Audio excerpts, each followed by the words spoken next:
who's going to talk to us this morning. He'll give you the details. If you guys can come in a hush tone. Gentlemen, as you're coming in a hush tone, we want to make sure that we continue to think about the vote. Continue to think about the vote. Gentlemen,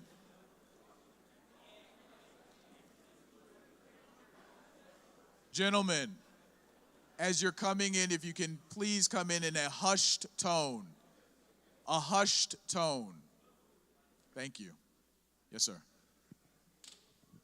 Men of Morehouse, my name is Calvin Vismail, 1978 graduate of Morehouse College. I come to address you today to remind you of what you already know. To be who you've been trained to be, that is leaders. Leaders that your community, leaders that this state, leaders that this country, and leaders that the world needs. The leadership that only you can provide. So as leaders, you need to lead by example. You need to do your civic duty. You need to exercise your right to vote, because the man in that statue up there took a bullet so you could vote, okay? We may never see this situation again. We have an alum from Morehouse College that's running for the U.S. Senate.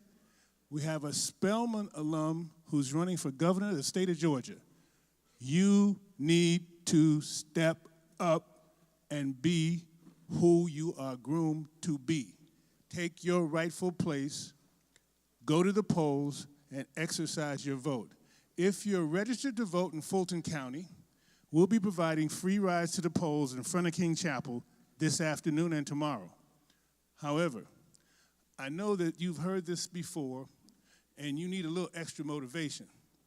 So, what I'm offering you today, for all of those of you who vote today and maybe tomorrow, because it's going to be first come, first serve.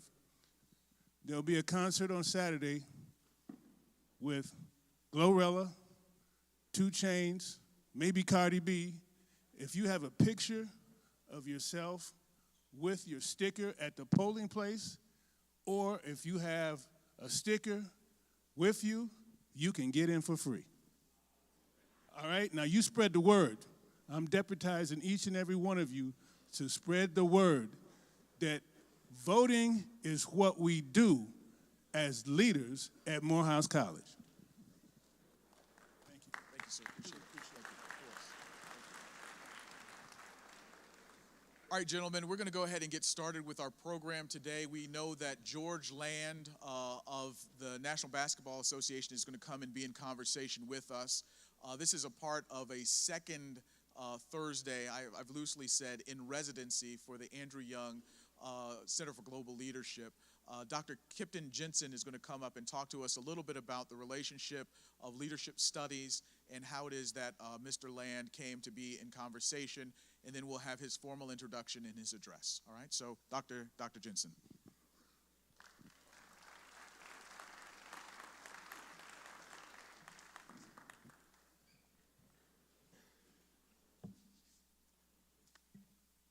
Good morning, men of Morehouse. I'm Jensen. I teach philosophy, and in the Andrew Young Center, I teach leadership studies. I also coordinate the Prison Education Initiative. The Crown Forum speaker last week and our speaker today are both affiliated with the Andrew Young Center, the AYC. Mr. Spivey Jones is an AYC scholar in residence. Mr. Land teaches a special topics class in leadership studies. So I want to talk for a minute about the AYC. The Leadership Center at Morehouse is celebrating 25 years. Reconfigured 5 years ago, the AYC is comprised of 4 overlapping institutes. Dr. Jan Adams, the lead director, leads the Institution for International Education and Experiential Learning. Dr. Adams also leads the Oprah Winfrey Scholars and the SMASH program. She wants to see all of you travel abroad before you leave Morehouse. Dr. Fred Knight directs the Institute for Research, Civic Engagement, and Policy. And Dr. Sinead Young leads the Institute for Social Justice Inquiry and Praxis. That is an institute that was founded by Dr. David Wall Rice, but it's directed now by Dr. Young. And I direct the Leadership Studies program. The center is designed to provide opportunities for service and leadership. The namesake of the center, Ambassador Young, believes that leadership development involves book learning, sure, but also travel abroad and service to our local communities. Under the auspices of the center, students can apply for internships, scholarships, and participate in various initiatives. For example, the recent RAND Hackathon, or the Social Justice Collective, or the Higher Education in Prison Student Ambassador Program. So please visit our website at Morehouse under the centers, Andrew Young Center, or at AYC 1867. Morehouse College has been producing outstanding leaders for more than 150 years. Indeed, social justice-oriented leadership is the invisible curriculum at Morehouse College. The Leadership Studies program in the Andrew Young Center serves as a designated space and place where younger and older scholars might critically examine social justice-oriented leadership in an interdisciplinary and collaborative manner. The threefold purpose of education for Mays, writes one of his biographers, was to train the mind to think clearly, logically, and constructively, to train the heart to understand and sympathize with the aspirations, the sufferings, and the injustices of mankind, and to strengthen the will to act in the interest of the common good.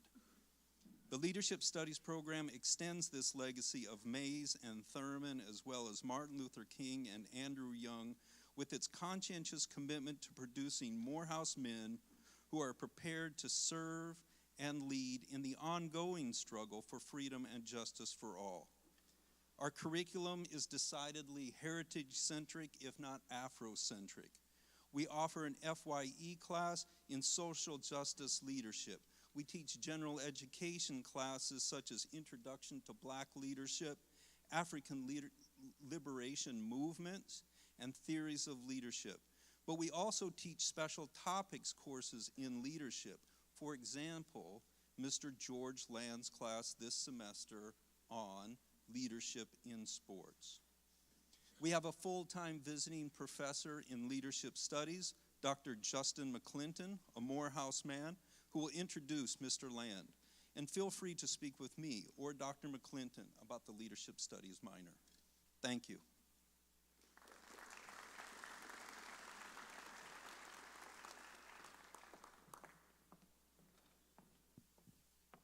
Good morning, men of Morehouse. It is a great honor to stand before you today as a graduate of the college and now a professor at the college. I know some of you will recognize me from class. Today I'm going to introduce a brother that truly represents what it means to be a Morehouse man. And he's doing great things in this world, and we can all be doing that as well. George Land is Senior Vice President of Strategy and Business Operations for NBA Africa and is responsible for leading the organization's marketing, content, events, basketball development, communication, and social responsibility efforts across the continent. George's objectives are to create and execute on short, medium, and long-term strategies that focus on growing the NBA's business in Africa, specifically increasing its fan base, implementing programs to ensure all kids have the opportunity to learn and play basketball to their fullest potential, and improving the lives of Africans by using basketball and business to create positive social change. This includes leading the NBA's efforts to expand its footprint by opening offices and launching NBA academies all across Africa. George joined the NBA in 1992, where he created content for the multiple Emmy award-winning team and NBA Entertainment for 20 years, including field production for Netflix's The Last Dance. Immediately prior to joining NBA Africa, George spent 7 years with NBA China as part of the leadership team, during which time the league's businesses achieved unprecedented growth in China. He launched NBA 5B5, an award-winning grassroots event, and developed innovative content for media conglomerates Tencent and Central Chinese Television, including creator and executive producer of NBA Primetime, the highest-rated magazine show in China on CCTV Sports for 7 consecutive years. George is from Atlanta, Georgia, a graduate of this fine institution, and is married with 2 children. Brothers, can you please stand on your feet with me and clap it up for George and welcome him to Crown Forum.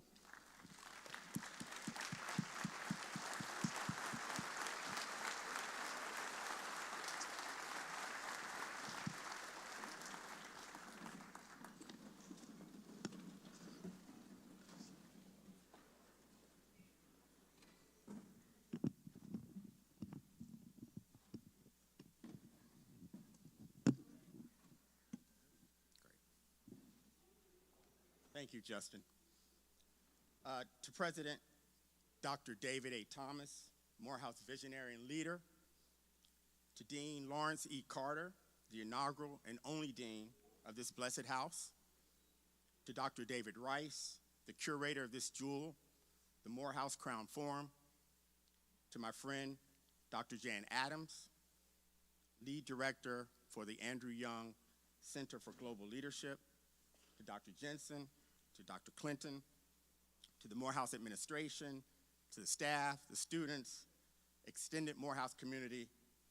As we say in Africa, all protocols observed, which means if I've forgotten anyone, which I know I have, that's important and distinguished, I'm forgiven for that. Good morning, men of Morehouse. I need your energy today. So good morning, men of Morehouse. Thank you for allowing me to be here. Professor Rice, I was deeply humbled by your invitation to be here, and I commend you for your idea of breathing life into connecting the past with the present. I think it's beautiful, so thank you for that. Now, you've heard it many times, I'm sure, before, that the men standing where I'm standing have sat where you're sitting. That's true. As I think back to when I sat where you were 37 years ago, I think back on the things that were going through my mind. I had no idea what my journey was going to be. But I knew my favorite thing about Morehouse was sitting in this very chapel. I knew that listening to the stories of Daddy King, Dr. Benjamin E. Mays, Arthur Ashe, Desmond Tutu, they inspired me. They challenged me to grow tall enough to wear the Morehouse crown. It is here where I could meditate on the spirit and awaken what was within me. I value that gift that Morehouse and this chapel gave to me. I've had a winding path to my ultimate success in life, which for the last 30 years has been growing the game of basketball and working for the NBA. It is my hope today to talk to you about the responsibility that you have to yourselves and to listen, as Dean Carter might say, to spark the divine within yourself. Divine intervention can seem paradoxical. When I think about where I am today, living and working in Africa for the NBA, it was a mixture of hard work, strong relationships, not being afraid to change my mind, taking opportunities that were stretch opportunities, and luck. But the things I'd like to talk to you about today are servant leadership, global citizenship, and Ubuntu. Let me share my story by starting where I am now. As you heard, I'm the Chief Operating Officer, Senior VP of NBA Africa. I've worked in several capacities with the NBA over the 30 years. I like to say Shaq and I came in at the same time in 1992. Both of us had a chip on our shoulders. He was left off the dream team. The NBA told me they were going to hire me before the Olympics. They ended up hiring me after the Olympics. So we both missed out on our dream team experience. Two things that I'm most proud about. I have on a full-time basis lived and worked on 3 different continents to grow the NBA's business and brand. I'm the only person in the history of the league to do that. The second thing I'm proud about is that I am the most senior and longest tenured graduate of an HBCU with the NBA, and especially proud that I'm a Morehouse grad in doing so. Currently, I'm responsible for setting a strategy for growing our business and expanding our footprint across the continent. This year, we opened an office in Nigeria, and within the next couple of months, we're going to open offices in Egypt and Kenya. So we had 2 offices last year. By early next year, we'll have 5. So we're growing on the continent. We've created a Pan-African Basketball League. You may have heard of it. It's the Basketball Africa League. Maybe you know J. Cole played in it last year. I think that's how people know it. But we're growing that property, and we're getting ready for our 3rd season. And we've established a standalone entity called NBA Africa Holding Company, which allows us to conduct the league's business with our own NBA Africa Board of Directors. That means we don't have to go through New York anymore. We're our own entity. We have our own board that directs us and that we consult with to grow the business. And on that board, we have a couple of billionaire Nigerian businessmen. We have former President Barack Obama. We have actor, director, activist Forrest Whitaker. And we have several NBA legends, such as Dikembe Mutombo, Grant Hill, and Luol Deng. That's where I am now. It's been a circuitous journey, and I'll share a little bit of that with you. My dad's grandfather was a slave. When he got his freedom, somehow he was able to acquire land. So he built a house for each of his 9 daughters. He had 9 daughters. And their husbands, so that they could, earn a living by farming. He also built a church and a 2-room schoolhouse where 2 of the daughters taught all the kids in the family. Their entire lives existed on this swath of land in rural South Carolina because it was dangerous. In the 1930s, in rural South Carolina, it was dangerous for a black man. But my great-grandpa Will was a visionary. He set education as the North Star. Out of all those farmers' kids, it was my dad who was the curious one and the one who excelled at reading, writing, and arithmetic. And he became the first male in my family to go to college. And he went to an HBCU called Allen University. And it's amazing he graduated because he was always late every year because he had to help bale the last bale of cotton every year before he left for school because he needed the money. He was very poor. And so he was always late to school. But he excelled, and that was just his way of life. When I was born in Rock Hill, South Carolina in 1963, my dad and my mom, a teacher who was a graduate of South Carolina State College, another HBCU, it was, again, the dangerous South. Just 2 years prior to that, John Lewis, the famous congressman, had come into Rock Hill, South Carolina with the Freedom Fighters and had his skull cracked. So even Rock Hill was a dangerous place. My dad was the principal of the Negro school because Rock Hill was segregated. And he believed in equal education and opportunities for everyone. So he pushed really hard to make sure that people who look like us were able to get an education in Rock Hill, South Carolina. To do that, he sort of offered up my sister and I to integrate the school, the white school in South Carolina. So my sister and I were the first to go to an all-white school in Rock Hill, South Carolina. As you can imagine, in 1968, wasn't easy. But it was my first memory of servant leadership. From there, my dad became the dean of students at St. Augustine's College, another HBCU in Raleigh, and from there became the Atlanta University Center Career Planning and Placement Director right here on campus. He did that for 25 years. And his goal and his job was to make sure that the various corporations and professional schools, as they were recruiting kids, did not forget the kids that were here, the talent that's sitting in this room and that sat in this room from 1970 to 1995. And so he worked very hard to get corporations to come and interview and help the students get opportunities for interviews and to go to professional school. When it came time for me to go to college, I'd sort of grown up around here and thought that I wanted something different. And so I was an aspiring basketball player. So I wanted to go to Duke University because my sister had been a cheerleader there. And I was right behind her.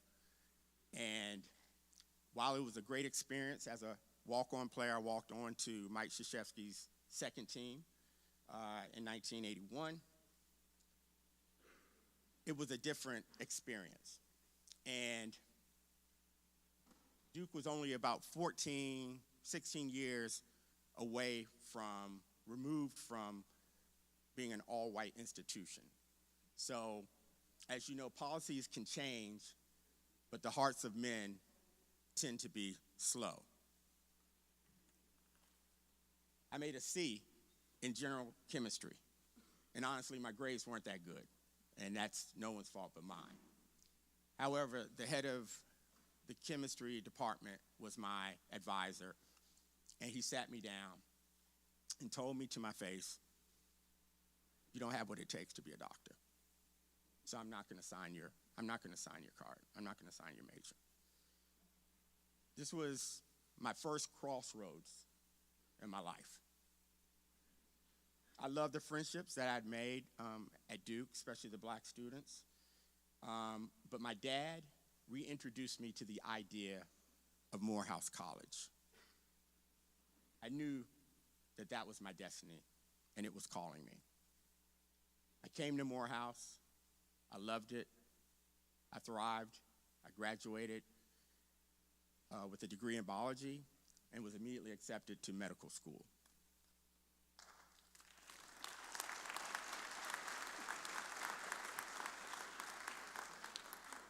After Morehouse, I attended the University of Pittsburgh School of Medicine, where in my third year, during rotations, I was assigned to the pediatrics ward, and specifically to the HIV/AIDS ward. This was in 1990. This was prior to Magic Johnson announcing that he had AIDS. The general feeling was that every kid in that room was going to die. And it took a toll on me emotionally. It was a harsh reality, and I had to think about, was this the life that I wanted? Not necessarily that particular rotation, but in general. Was that my passion? So I petitioned the dean of the medical school to take a leave of absence, and I came to my second crossroads. Do I continue to move forward with something that I'm good at, but may not have the heart for it, and that other people want me to do? Or do I take the time to figure out what my path is, knowing that that's going to take some time, and money was definitely an object then. I had no money, I was broke, but it was going to take time to figure it out. I decided on the latter, and I knew that sports was something that made me happy, and I tried to figure out a way how to make that work. Back then, we had to write letters. You guys have probably never written a letter in your lives.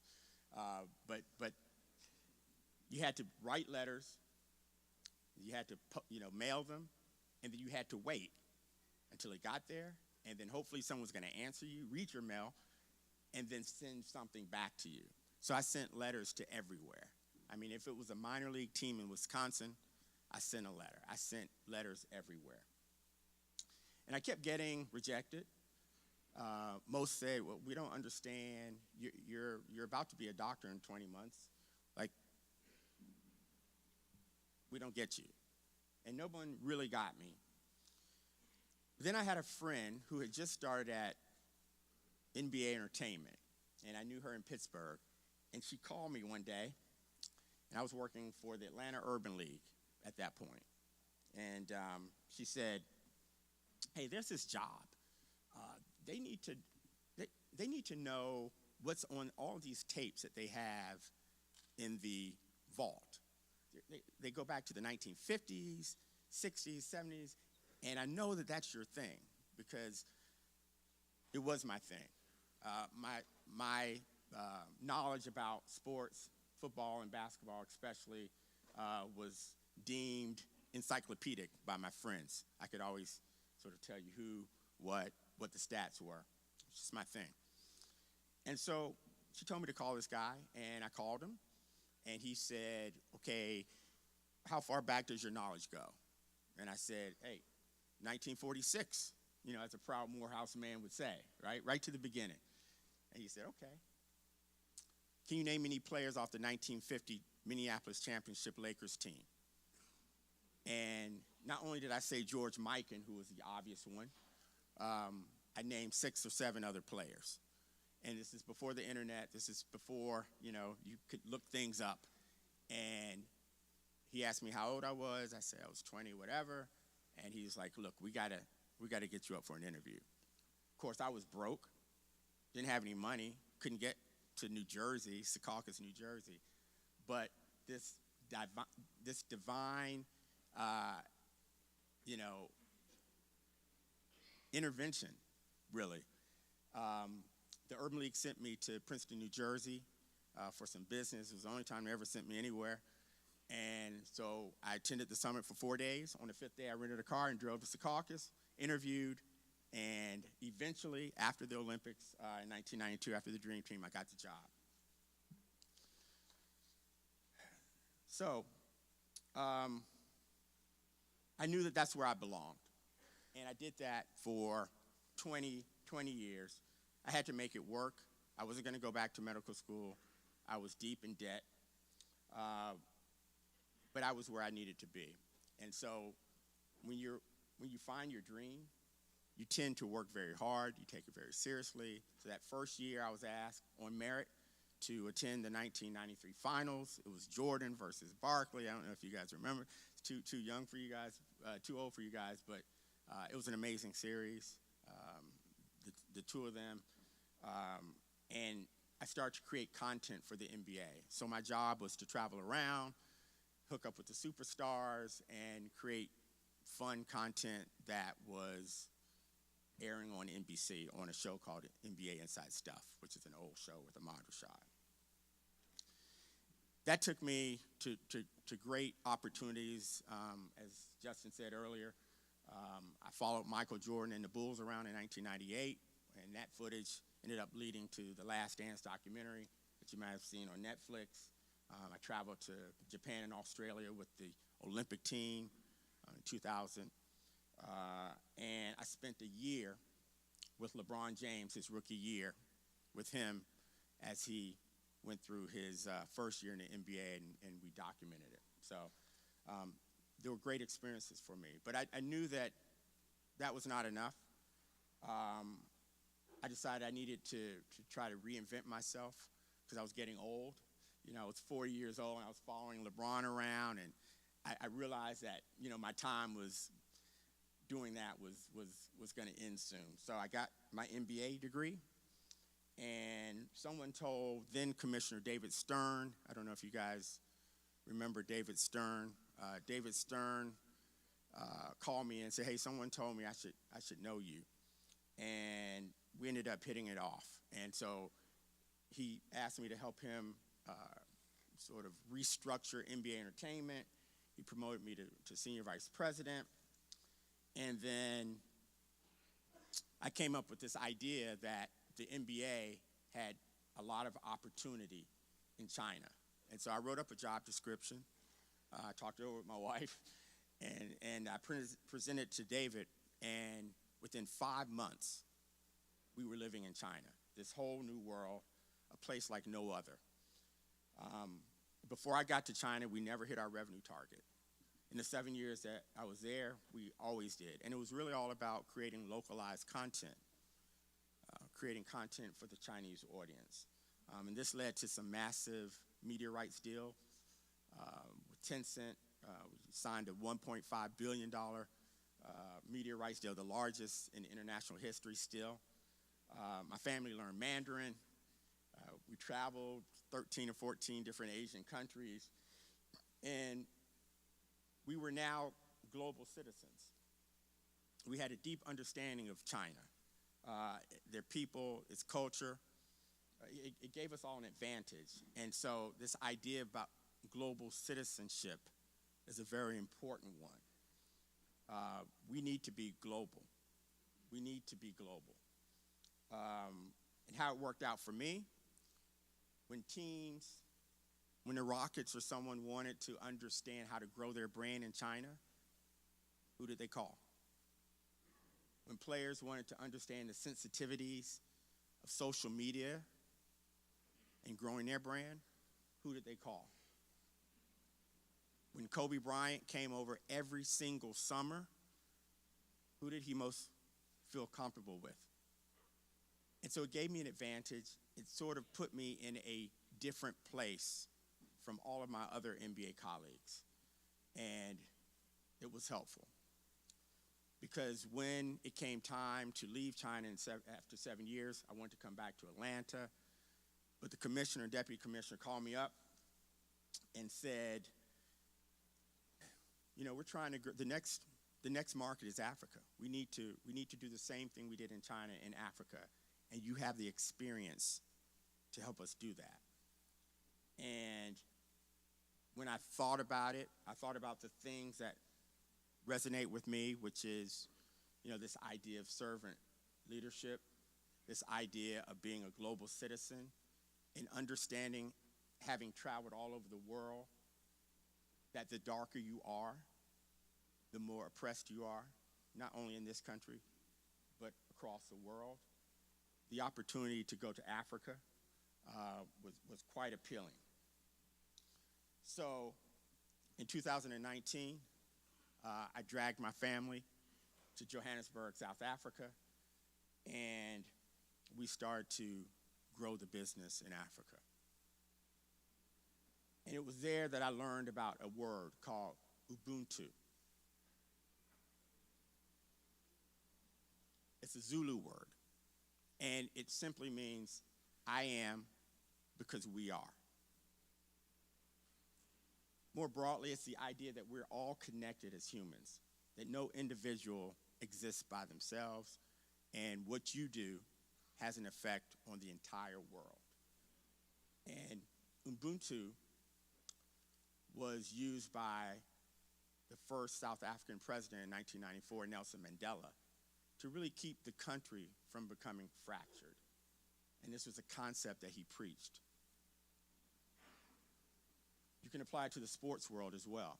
In 2008, Doc Rivers, the head coach of the Boston Celtics at that time, had just acquired Kevin Garnett and Ray Allen to play with Paul Pierce. And there was a question about how they were going to all exist. And a guy on my team now was the assistant coach there, and he was from South Africa. And he told Doc Rivers about Ubuntu. And Doc thought it was perfect.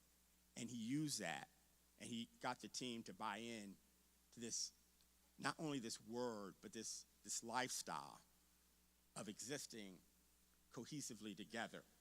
There's a couple of documentaries out about it. You should try to see them if you possibly can. And so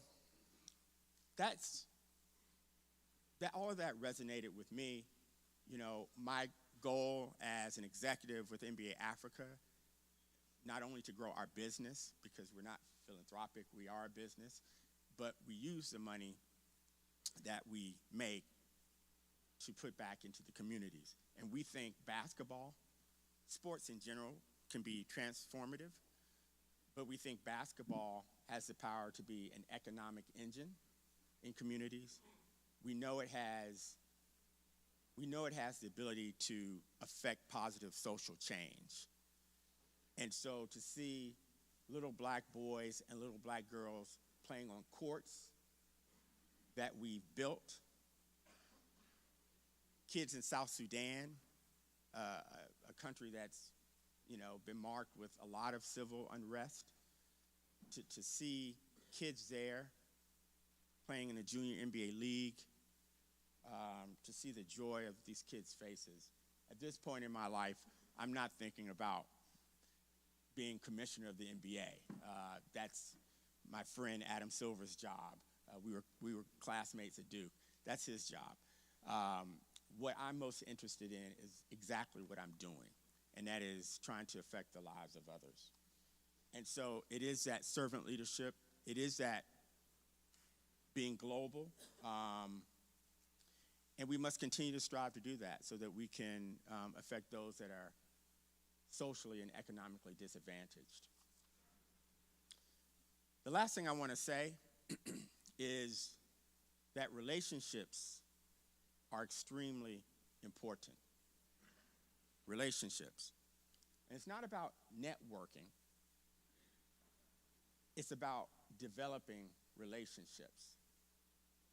In short, what I always say is, it's not who you can call, it's who's going to answer the phone when you do call. You understand the difference?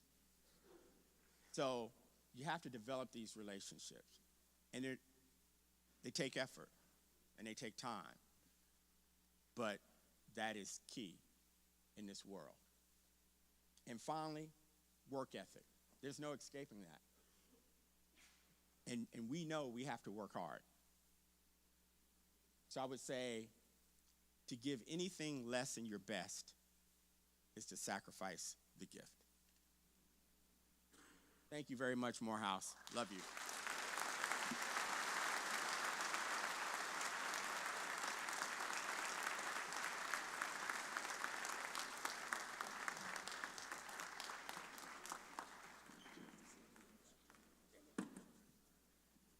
Thank you, Mr. Land. We appreciate it. We have a little bit of time left, so if there are any questions, I'll have to do a little Oprah stuff. But if there are any questions, if you can raise your hand and I'll come to you to ask a question or two. So just come up front because we'll have to use a couple of mics.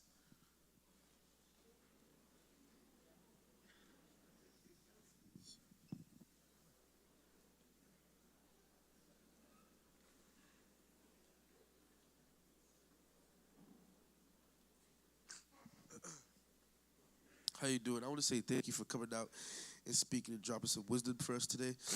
And I want to make a key point on what you said about how basketball can be used as, an economic advantage to help the socioeconomic status of, disadvantaged people. And I had this conversation with some of my close friends earlier this week about how, economic systems we have in our community can be synonymous with equity and not profit. So how can more businesses and more corporations focus on equity and helping those socioeconomic disadvantaged people rather than just focusing on merely just profit? What values need to be instilled within people to have those set in place in our businesses and corporations, just like the NBA in Africa and China? Thank you. Very good question. And thank you for asking it. I would answer that question by saying, one, we try to find businesses and corporations and companies that have a similar vision to ours, and not everyone is going to have that. And so we start there. We don't partner with anybody whose values differ from ours. What we're trying to do, at least in Africa, is it's very easy to partner with European corporations or U.S. corporations. You have to remember that Africa is very new. I mean, I was over 30 years old by the time apartheid really was over. And so it's very new. And the level of education and experience is coming up. But you can imagine if you haven't been given any opportunities for 300 years, and then all of a sudden you have this opportunity, you may not be quite ready. So it's very easy to just say, hey, we're going to go and get a company that has done this before. What we're trying to do in Africa really is to find companies that have some experience, take some chances on it. The NBA is a very conservative organization. We don't want anything to go wrong. So we have this high insurance that people have to pay in order to partner with us. We're bringing that down because a lot of the African organizations are not able to do that. So what we want to do is to create these partnerships where we are uplifting the whole basketball business ecosystem. Like if we have the Basketball Africa League, we want people to learn how to sell tickets. We want a ticket master in Africa. We want sports photography. Like these things are not, it's not like the US where, it's such a mature sports business. So, once you have those type of relationships, then you can find ways to connect and have equity opportunities, within the continent, especially those for the local people in Africa, which is what we're looking to do. Yeah, thank you. Yeah.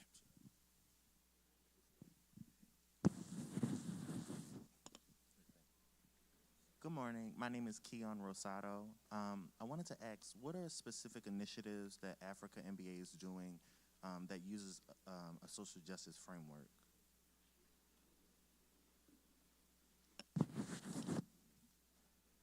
Good question. During the social unrest of 2020 here after George Floyd, I think all organizations were trying to figure out what can we do now.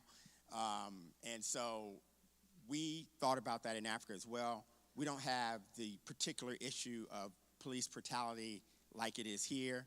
So we tried to come up with something, a campaign that we could do, a long-term campaign that we could focus on. What we tried to look for was something that was endemic to the continent. And one of those things the thing that we decided on was gender equity, making sure girls had the same opportunities as boys. Because on the continent, the girls are the first to be pulled out of school to go back and work at home. They have less opportunities, and we want to make sure that we give equal opportunity to everyone, to all kids. And we created a program, a STEM program, and then we created a campaign called Her Time to Play, which is not only on the court, but helping girls if they want to become an official or if they want to become a head coach, just making sure that we're giving these opportunities to girls. And then the other thing that we're doing, we've committed to build 1,000 courts over the next 10 years. If you think about it, that's a court every 3 days. And so that's something that we're really trying to focus on. And that's really the social, because that's going to have a real social impact in the community. Hope that answers your question. How are you? I'm Nicholas Cooper, graduating senior from Douglasville, Georgia. So recently, like earlier this week, I'm pretty sure you've seen working for the NBA. Kyrie Irving was quote unquote promoting a film that basically talks about how blacks are the first Jews and it's like one of the first Hebrews. But they're saying that he's being anti-Semitic. Do you think that he's being anti-Semitic, and do you think that he should have been suspended, or do you think he's just taking his stance on the issue?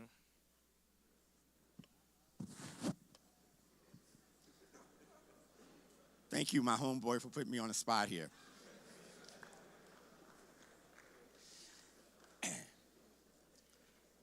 So we can talk about that separately. I'm an official of the NBA, and so what I'm going to say is, look, I think we all have our views, and we can all speak our views. There are times where when you speak, there are consequences for that. whatever Kyrie believes, I have no issues with what Kyrie believes. Everyone has a different belief. I know what some people believe about me, and it may not be what I think. I think Kyrie and the Nets and our league, they have to deal with that. And I'm not the judge and jury on that. And so I don't want to, I don't want to come up with a big opinion about Kyrie and what he said. I'm going to avoid that question because I don't think it's right for me to comment on that. Okay. Thank you. So, Mr. Land, we want to give you a round of applause one more time for your time this morning. We really appreciate your, of course, being with us. You all don't need to leave yet because we're not activating the QR code till after we sing Dear Old Morehouse, so it's not necessary for you to leave yet. So we're going to sing Dear Old Morehouse, then we're going to go ahead and allow students to get to class. Those of you all who are interested in still being in conversation with Mr. Land, he's going to make himself available to answer more questions of yours informally and interestingly. All right, so if we can stand up and begin the college hymn, that'd be great.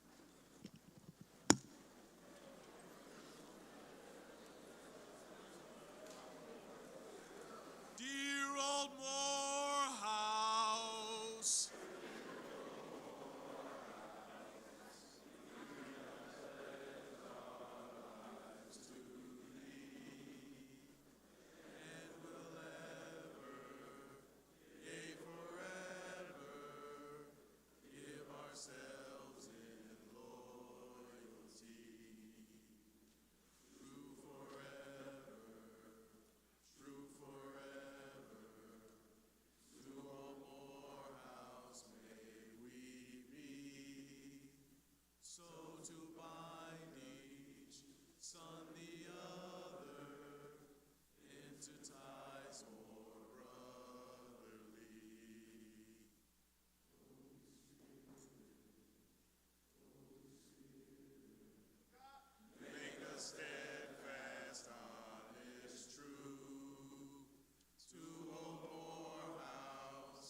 all right, y'all, be safe. Thanks so much. Questions for Mr. Land, please join us up at the front of the stage. Thank you again.